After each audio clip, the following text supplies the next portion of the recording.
Hi and welcome back everyone. So Hisar incredible teachers की जो series है जिसमें हम आपसे बातें करते हैं, आपको मेडिकल और आईआईटी के बारे में सारी बातें बताते हैं और सबसे अच्छे एंड फेमस फैकल्टीज से भी आपसे मिलवाते हैं, तो उसके सेकंड पार्ट में आपका स्वागत है। आज मेरे साथ बहुत ही खास मेहमान हैं एंड एवरीबडी, मुझे लगता है कि आप में से ज़्यादातर लोग स्क्रीन देखते ही पहचान जाएंगे कि अरे ये तो हमारी फेवरेट मृदुला मैम है। ओके, तो thank you Abhishek. Thank you Mridula so ma'am much. Is the cornerstone of medical entrance preparation in Hisar. और कई सालों से मैम एक्सेलेंट रिजल्ट्स दे रही हैं और बहुत ही मन से बच्चों को पढ़ाया है, और इंडिया इंडिया के, मुझे लगता है वर्ल्ड के सारे कॉर्नर्स में मैडम के पढ़ाए हुए बच्चे हैं। तो चलिए आज हम स्टार्ट करते हैं इस सीरीज को। सो सबसे पहले तो thank you Abhishek, thank you so much for okay ma'am. Having me here. बाकी जो मेरे लिए बोला वो अभिषेक भी बहुत बढ़िया, थैंक यू। बहुत अच्छा रिजल्ट्स देते हैं और मेरे फेवरेट फिजिक्स के टीचर हैं। हाँ ओके जी। मैम, तो बेसिकली मैं ये जानना चाहूँगा कि जैसे how did you start, like हर एक इंसान का एक स्टार्ट होता है, how did you thought of कि मुझे पढ़ाना है और कैसे आई आप इस लाइन में? ओके, क्या है कि मैं जब पीएचडी कर रही थी तो हमारे एक सर होते थे डॉक्टर आर एन सिंगला। उनको ब्लड कैंसर हुआ और वो उनकी डेथ हो गई। सो मेरे को मैं बच्चों को ऑलरेडी पढ़ा रही थी क्योंकि और कोई टीचर अवेलेबल होता नहीं ना यूनिवर्सिटीज़ में इतनी जल्दी, आपको नया टीचर नहीं मिलता। तो उन्होंने बोला कि आप ही पढ़ा दो, मेरी तब तक सारी प्रैक्टिकल वर्क वगैरह हो चुका था। तो क्लासेस लेनी शुरू कर दी। तो मेरा first teaching experience masters degree का है। I okay. Use to take special paper Kurukshetra university में। तो बस उससे फिर टीचिंग में आ गई। और बाकी ये है कि हाँ, मैंने क्योंकि 12th क्लास 15 या 15 साल में कर ली थी, तो मैं जाके बीएससी सेकंड ईयर में एलिजिबल हुई ओके। एग्ज़ाम देने का। ओके। तो मैं एग्ज़ाम दे ही नहीं सकती थी और फिर फिज़िक्स छूट जाती है, तो बस ये करियर आ गया। नहीं नहीं, और ये लगभग कितने साल से हो गए आपको पढ़ाते हुए साथ? 2001। 2001। सो बहुत ही 2 डिकेड से ज़्यादा का समय तो हो गया। 2001 में भी यहाँ पे ऐसा हुआ ना, यहाँ पे आके because my daughter was like 6 month old, तो मुझे ओके। पार्ट टाइम चाहिए था। तो पार्ट टाइम आई डिसाइडेड कि मुझे 11-12 2 क्लास कोई स्कूल दे दे तो मैं अपने सब्जेक्ट के टच में रहूँ ना, साथ-साथ करती रहूँ। तो बस मुझे सेंट कबीर में 11-12 मिल गया, तो मुझे लगता है वो स्कूल ने मेरे को बहुत अच्छी ग्रोथ दी इस चीज़ के लिए ओके। ना। ओके। ओके। और मेरे पहले 2 स्टूडेंट्स ही जो सेंट कबीर के ही थे, आज वो सर्वेश में मल्टी अच्छे सुपर स्पेशलिस्ट डॉक्टर्स हैं। तो अच्छा हाँ, है। तो बेसिकली अच्छा एक बात बताइए, इतने हुँ। सालों में जैसे अब तो अगर हम देखें 2026 में तो 2.5 डिकेड्स, मतलब 25 साल complete completing just in teaching, ये बहुत बड़ा नंबर लगता है। तो अभी जैसे आपने कुछ चेंजेस देखे हैं कि जैसे पहले जो स्टूडेंट्स प्रिपेयर करते थे, देखिए एग्जाम बहुत में तो फ़र्क चेंजेस है, आए हैं, बच्चों में लेकिन बहुत फ़र्क है। स्टूडेंट्स में क्या कैसा क्वालिटी फर्क में बहुत देखते फ़र्क है। जब से कोरोना आया तब से तो बहुत ही फ़र्क है। जो एक इंटेलेक्ट था वो थोड़ा कम हुआ है हैं? ओके। और कंसंट्रेशन नहीं है। और थोड़ा-सा ये है कि बहुत ज़्यादा जो हैं उससे एक्सपोज़ हो गए हैं, internet social and all media, those things, internet हाँ। से।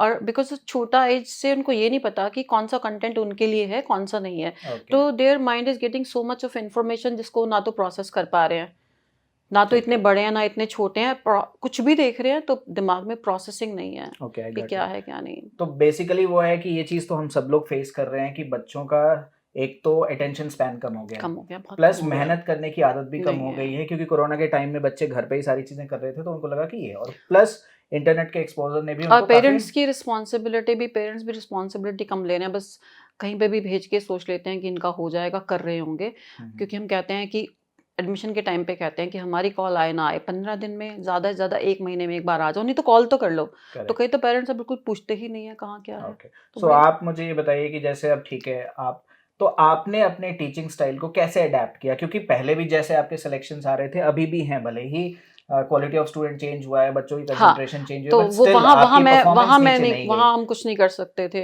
हाँ, बच्चों में तो कुछ नहीं कर पाएँगे, जैसा अब है उसी को देखना पड़ेगा, उसी ठीक के है। हिसाब से एडजस्ट करना पड़ेगा। तो क्या सो एडेप्टेशंस एग्ज़ाम का किए पैटर्न आपने? भी बहुत चेंज हुआ है, आपको पता है। हाँ, हाँ। बेसिकली ज़्यादा एनसीईआरटी की तरफ आ गया है। तो अब क्या है कि थोड़ा-सा जो एकदम डिफ़िकल्टी लेवल था हम लोगों का, आपने भी फेस किया होगा ये चीज़, वो डिफ़िकल्टी लेवल से बहुत ही ज़्यादा एक बेसिक कॉन्सेप्चुअल लेवल पे आ गए हम लोग। ठीक है। क्योंकि 9th-10th भी बच्चों ने उस लेवल की नहीं की हुई जिस लेवल की करनी चाहिए। तो हमें बच्चा बेसिकली 11th क्लास का ऐसा बच्चा मिलता है जो बेस 90% 7th-8th वाला लगता है हमें, 11th वाला नहीं लगता। तो बहुत ही बेसिक कॉन्सेप्ट्स पे आके करवाना पड़ रहा है। और बहुत ज़्यादा इलैबोरेट चीज़ें, बहुत एग्ज़ाम्पल्स छोड़ दिए। कॉन्सेप्ट ले लो, कॉन्सेप्ट पे रह लो, तो बस उस पे ज़्यादा फोकस हो गया है। एनसीईआरटी पे बहुत फोकस हो गया, जो इतनी इलैबोरेट चीज़ें थी वो सब साइड पे कर दी अब। तो ओके फिर ठीक है, हो पा रहा है, कर ओके। तो मेरा नेक्स्ट सवाल ये मैम कि हम ये देख रहे हैं कि आजकल ना जब बच्चे प्रिपेयर करते हैं और बहुत सारी नेगेटिव न्यूज़ भी बच्चों के प्रिपरेशंस के बारे में आ रही है, मतलब सुसाइड केसेस भी आ रहे हैं, जबकि इतनी छोटी एज में ये नहीं होना हुँ, चाहिए। तो ये जो बच्चों में बढ़ता हुआ स्ट्रेस है, और मैं तो देखता हूँ पेरेंट्स भी ना, जब तक बच्चा तैयारी कर रहा होता है तब तक पेरेंट्स भी उसी लेवल के स्ट्रेस में जी रहे होते हैं। तो इसके लिए क्या करना चाहिए? आपके पास कोई सजेशन है इसके लिए? देखो आप भी मतलब इसमें रहते ही हो। आप चलो एक बार डिस्कस करते हैं, स्ट्रेस का आपको क्या लगता है, मेन कारण क्या है? एक तो मुझे लगता है कि सबसे पहला लाइफस्टाइल एक चीज़, लाइफ ओवर एक्सपेक्टेशन भी स्ट्रेस का कारण वो हो पेरेंट्स सकता की है छोड़ो, बच्चों बच्चों का। के लेवल पे बात मुझे करो। लग रहा है कि जो ये ओवर एक्सपोजर टू इंटरनेट है ना, इसका मतलब क्या हुआ? इसका मतलब ये है कि कंसिस्टेंट नहीं है, कंसिस्टेंट नहीं कि है। एक दिन आपको 4 घंटे पढ़ना है तो पढ़ना है, राइट? ठीक है। तो एक दिन आपने छोड़ दिया, आपका बैकलॉग आया, हम्म। अगले दिन आपको डबल पढ़ना है, डबल पढ़ लिए तो अगले दिन के लिए स्पेंट हो गए। हम्म। तो सबसे बड़ा जो मेन इश्यू है कि कंसिस्टेंसी है ही नहीं। ओके। अगर आप दिन में जो पढ़ना, जो एटलीस्ट क्लास में कराया अभिषेक, वही कर लो ना, आपका ना तो बैकलॉग आएगा, ना कोई इश्यू आएँगे। आप सिर्फ क्लास में पढ़ के चले गए और बाहर निकलते ही आपने सीधा इंटरनेट पे आ गए, तो आपका वो जो इधर गया हुआ होता है, वो सारा निकल जाता है। हम लोग बहुत बड़े हैं, आप मुझे कोई एक ज्योग्राफी की कोई क्लास दे दो, मैं सुन के आ गई, मुझे सब समझ में आ गया। मैंने जाके रिवाइज़ नहीं किया, तो 1 घंटे के अंदर मेरे दिमाग से खाली हो जाएगा। एग्जैक्टली ये तो हमारे एग्जैक्टली। हाल हैं, तो वो तो छोटे हैं। एग्जैक्टली। तो अब क्या है कि आपको कंसिस्टेंट होना पड़ता है कि जो क्लास में किया एटलीस्ट वो जाके थोड़ी देर के लिए रिवाइज कर लो। वो भी नहीं है ना, तो आप गए काम से। फिर बैकलॉग आ रहा है, बैकलॉग से स्ट्रेस आ रहा है, और फिर कहते हैं टाइम मैनेज नहीं हो रहा। अब क्या है, अगर मैं कह रही हूँ कि मेरे को वही 24 घंटे कम पड़ रहे हैं, मेरा टाइम मैनेज नहीं हो रहा, तो मुझे तो सबसे पहले मुझे ही देखना पड़ेगा मेरा टाइम जा कहाँ रहा है। एग्जैक्टली। तो बच्चे को सबसे पहले देखना पड़ेगा कि उसका टाइम जा कहाँ रहा है। मोस्टली या तो खाली बैठे हैं या फिर इस पे बैठे हैं, इंटरनेट पे इंटरनेट पे बैठे हैं। बैठे। तो एक और चीज मैंने देखी है कि बच्चे ना रिवीजन के नाम पे हुँ, इंटरनेट खोल के बैठ जाते हैं, यूट्यूब खोल एग्ज़ैक्टली, के बैठ गए, कोई लिख नहीं फ़ायदा रहे, नहीं कुछ है, लिख नहीं रहे, कुछ बस कोई देखे फ़ायदा जा रहे नहीं हैं, है। उससे हो रहा है। सो बेसिकली क्या है, मैम ने हमें बताया कि जैसे ना टाइम मैनेजमेंट जो है बच्चों का, ये कंसिस्टेंसी नहीं है, जिसकी वजह से वो स्ट्रेस हो रहा है, काम बैकलॉग हो रहा है। जबकि मुझे लगता है कि रोज और का हर काम रोज चीज़ के लिए करते रहेंगे गूगल तो पे जाने की ज़रूरत नहीं है, एग्जैक्टली वो क्योंकि थॉट गूगल प्रोसेस ही आपको खत्म हो गया है। इतना ज़्यादा देगा, आपको ये थोड़ा भी बताएगा कि नीट में क्या आना है, तो एक्सपीरियंस हम ही बता पाएँगे, गूगल नहीं बता पाएगा। आपको हर चीज़ देगा वो, आपने उसमें से क्या छाँटना है, वो तो आपका टीचर ही बता रहा है, और वो क्लास में जब बता रहा है, तो आपको टाइम वेस्ट क्यों करना है उसमें? करेक्ट करेक्ट तो करेक्ट। बस यही है अच्छा, थोड़ा-सा। एक और सवाल मैं पूछना चाहूँगा कि कई बार ना पेरेंट्स ऐसे होते हैं कि आज के डेट में जनरली लोगों के 1 या 2 बच्चे होते हैं। तो कई पेरेंट्स ऐसे हैं जिनके बच्चे ना पहली बार मेडिकल प्रिपरेशन की तैयारी करेंगे। तो आप मुझे शॉर्ट में बता दीजिए कि पेरेंट्स के लिए क्या सजेशन है, और बच्चे जो मेडिकल फील्ड लेना चाहते हैं? क्योंकि बहुत बार ना बच्चे पढ़ते हैं, ऐसी कहानियाँ पढ़ते हैं कि कट ऑफ्स बहुत हाई चले गए, ये हो गया, वो हो कुछ गया, नहीं सीट्स होता, नहीं है, जिसका ये नहीं है, वो सिलेक्शन नहीं है। होना आज तक हुआ ही है। हुँ, कोई बच्चा जिसके ऊपर हमारी आँख टिक जाती है कि भाई इसका सिलेक्शन हो जाएगा, रुकता नहीं है। अच्छा बच्चा ले जाता है सिलेक्शन, वो कहानियाँ तो कुछ भी बना लो बैठ के। हुँ, बाकी पेरेंट्स के लिए देखो एक ही चीज़ है, पहली बात तो अपने बच्चे का सॉरी हुँ, कैलिबर पेरेंट्स को पता होता है। ठीक है। थोड़ा तो वहाँ पे होना चाहिए ना कि बच्चों में फ़र्क होता है। अगर स्लो चाइल्ड है, तो कम से कम ऐसा या तो कोई पर्सनल टीचर दे दो, छोटा बैच दे दो, कोई कॉन्सेप्चुअल चीज़ दे दो जिससे वो जल्दी-जल्दी कॉन्सेप्ट में आ जाए। कोई बहुत ही ज़्यादा बढ़िया बच्चा है, वो अपने हिसाब से चल लेगा। तो पेरेंट्स को पहले आइडेंटिफ़ाई करना पड़ेगा, और किसी इंस्टीट्यूट में जा भेज के ये मत सोचो कि उसका सिलेक्शन हो ही जाएगा, भई ऐसा नहीं होता। हुँ, और अपनी ड्यूटीज़ तो निभाओ ना एटलीस्ट। हुँ, हुँ, पेरेंट्स अपनी ड्यूटीज़ नहीं, बस भेज के भूल जाते हैं, नहीं हुँ, भूलना है। आप लगे रहो, 2 साल की बात है। लगे रहोगे, उसको मोटिवेट करते रहोगे, मोटिवेशन नहीं है, कितने भी नंबर ले आए, वो सैटिस्फाई ही नहीं होते, और चाहिए और चाहिए। अब 10 में से 5 आ रहे हैं, 10 में से 6 आ गए, तो इट मीन्स समथिंग, कुछ तो हुआ है, ग्रोथ हुई है। ग्रोथ हुई है। करेक्ट, तो करेक्ट। ग्रोथ पे ध्यान दो ना, ये थोड़ा भी ना कि उसके इतने आ रहे हैं, तेरे इतने आ रहे हैं। अब एक बच्चा है मेरे पास, अच्छा कर रहा है अभिषेक, बहुत बढ़िया कर रहा है। कुछ जैसे कॉलेज नॉन कॉलेज आ रहे हैं, नाम नहीं याद आ रहे होंगे, कम नंबर आए, उसके फादर ने सबसे पहले पता है क्या कहा? ट्यूशन बदल लो। ओह! मतलब समझे आप? कि बच्चे के नंबर कम आ रहे हैं, तो आप ये नहीं देख रहे कि क्या रीज़न हो सकता है, उसकी क्रैमिंग पावर थोड़ी कम है, कॉन्सेप्ट पे ज़्यादा है, तो वो चीज़ देख लो। थोड़े टाइम में थोड़ा-सा याद कर के नंबर आ जाएँगे, तो ये हुँ, ऑप्शन देना इज़ लाइक क्या है ये? हाँ, ये अजीब एक्सपेक्टेशंस हैं, ऐसा ओके। नहीं होना और चाहिए। प्लस मैंने ये भी देखा है कि ना जब जैसे-जैसे हिसार में और भी इतने सारे इंस्टीट्यूट्स आ गए हैं, तो वो क्या करते हैं कि क्वालिटी टीचिंग पे ध्यान ना देके क्या कर रहे हैं, बच्चों को ना स्कॉलरशिप के नाम पे, इन सब चीज़ों के नाम पे लुभा रहे हैं और सिर्फ वो लुभा बच्चों रहे को हैं। बस ना खुश रखने के लिए पढ़ा रहे हैं, सिलेक्शन देखो के लिए मैं नहीं पढ़ा मैं रहे हैं। एक बात कहना चाहती हूँ, पेरेंट्स भी बड़े आराम से समझते होंगे इस चीज़ को। आप स्कूल सिस्टम छोड़ के ट्यूशन्स पे क्यों जाते हो? क्योंकि स्कूल में आपको वही एक सेट टीचर्स का मिल रहा है, उसी से आप पढ़ रहे हो और वहाँ पे आपको हो सकता है एक टीचर का नहीं समझ में आ रहा हो, तो आप किसके पास जाओगे कि जिसका समझ में आ जाए। तो आप फिर से वही गलती कर रहे हो, फिर से एक ऐसी जगह पे जा रहे हो जहाँ पे आपको सब चीज़ें वो दी जाएँगी जो तुम्हारी चॉइस की तो है नहीं। जो भी बैठा है, जो भी पढ़ा रहा है उसी से पढ़ोगे, फिर फ़ायदा क्या हुआ? Correct, correct, correct. फिर तो कोई फ़ायदा नहीं हुआ ना कि आपको। और सबसे बड़ी बात है बैचेज़ बना रखे हैं, ये इंटेलिजेंट का बैच है, ये थोड़े उसका बैच है, उसका बैच है, इसको वो टीचर पढ़ाएँगे, इसको वो टीचर पढ़ाएँगे, फिर टीचर लगातार चेंज हो रहे हैं, समझ रहे हो ना? तो बड़ी दिक्कत है।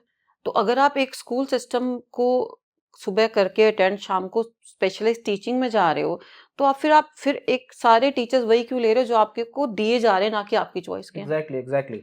तो वही है कि जो फर्स्ट टाइम पेरेंट्स हैं, जो जिनके बच्चे प्रिपेयर करना चाहते हैं, देखिए फ्रीडम ऑफ चॉइस बहुत बड़ी चीज़ होती बहुत है। बड़ी चीज़ अगर होती है। आप अपने हिसाब से टीचर्स को चुन रहे हैं, ट्रायल क्लासेस लेके, then you are selecting the teachers जिनके साथ आपका कंफर्ट लेवल अच्छा है, जिन टीचर्स के प्रूवन ट्रैक रिकॉर्ड्स हैं, अमेजिंग रिजल्ट्स रहे हैं, तो वो हमेशा आपकी तैयारी के लिए बेटर होंगे एज कम्पेयर टू जो कॉर्पोरेट्स आपके लिए सेलेक्ट करते हैं और यस, आपको पढ़ने के लिए वहाँ पे बोलते हैं। इंस्टीट्यूट का नाम है, teacher is nobody, okay. No one knows them ना।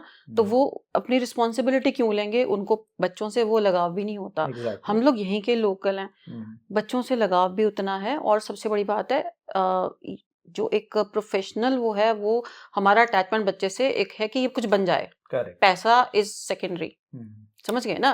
तो वो चीज़, और हम कहीं जाने वाले भी नहीं, हम तो लोकल ही हैं। तो वो चीज़ बहुत मायने रखती है अगर पेरेंट्स उस एंगल से सोचे तो। अदरवाइज तो चॉइस है। देखो मैं तो खुद कहती हूँ अगर मेरा समझ नहीं आया भाई, ये 2-3 और हैं, उनके पास रख लो, उसमें क्या प्रॉब्लम है? चॉइस तो दे रहे हैं, करेक्ट, वहाँ करेक्ट, तो कोई करेक्ट, चॉइस नहीं आपके पास, तो करेक्ट, ये बहुत करेक्ट, बड़ी इशू है। Correct, correct. आई थिंक जो मेडिकल एस्पिरेंट्स हैं, अभी मैं आपको ये बात और बता दूं कि मृदुला मैम का सेंटर सेक्टर 13 में ही है, जहाँ पे पूरे के पूरे सारे इंस्टीट्यूट्स हम यहीं हैं। यही है, आप यस। कभी भी मैम से अपॉइंटमेंट लेके या ऐसे भी आ जाइए, आप पेरेंट्स आइए, इनसे मिलिए, अपने बच्चों के लिए गाइडेंस आप ले सकते हैं। Yes, guidance is always guidance is बिल्कुल कहीं ऑलवेज भी देयर, पढ़ाइए, मतलब लेकिन आप, हम एक हाँ, एटलीस्ट गाइड कर सकते हैं गाइड कर कि सकते ये हैं। पाथ हो और सबसे सकता बड़ी है। बात है कि फेमिलियर एंड ट्रस्टेड फेसेस, आपको यहाँ वो लोग मिलेंगे जो आपके बच्चे के लिए मेहनत कर रहे हैं, जिनके लिए आपके बच्चे का सिलेक्शन प्राइमरी गोल होता है। प्राइमरी गोल है, यस, बिल्कुल प्राइमरी गोल एग्जैक्टली, होता बिल्कुल है। प्राइमरी एंड गोल आई है। नो पीपल, यहाँ पे ऐसे लोगों को हमने देखा है, तबीयत खराब है या फैमिली फंक्शन है, स्टिल स्टिल आप इनको देखोगे क्लास के अंदर आपको दिखेंगे। तो जब उस लेवल की डेडिकेशन आती है, उस लेवल की टीचिंग आती है, तो इसी वजह से क्या है कि चाहे कितने भी इंस्टीट्यूट और खुल जाए हिसार में, रिजल्ट्स कंसिस्टेंट हैं, साल दर साल बेहतर होते जा रहे हैं, बच्चे बदल रहे हैं, तो टीचर भी अडेप्ट कर रहे हैं। जैसे मैं मैम की क्लास में गया था, तो मतलब ऐसे ही गया था, पढ़ने के लिए नहीं गया था। तो मैंने देखा मैम की क्लास में smart boards and Wacom and everything है। तो वो सारी, she has updated herself in terms of knowledge also, technology also.